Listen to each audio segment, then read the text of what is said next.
2023లో బెంగళూరుకు చెందిన ఓ వ్యక్తి సాయంత్రం 6 గంటల షోకు అక్కడి పీవీఆర్ ఐనాక్స్కి వెళ్ళాడు. అయితే సినిమా ప్రారంభానికి ముందు అరగంట సేపు యాడ్స్, సినిమా ట్రైలర్లు వేశారు. దీంతో 6 గంటలకు ప్రారంభం కానున్న షో కాస్త 6:30 గంటలకు ప్రారంభమైంది. ఇంత విసుగు చెందిన అతను నా టైం వేస్ట్ అయిందంటూ వినియోగదారుల కమిషన్ ఆశ్రయించాడు.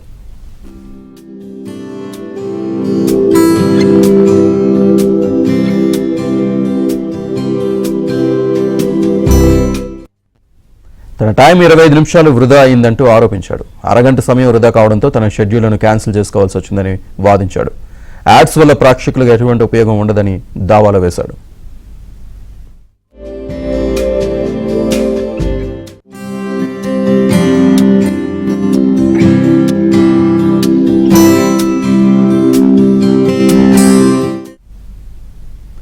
ఈ కేసును ఇటీవల విచారించిన వినియోగదారుల కమిషన్ అతనికి అనుకూలంగా తీర్పిచ్చింది. దావా వేసిన వ్యక్తి అడిగిన దానిలో న్యాయం ఉందని కోర్టు వ్యాఖ్యానించింది.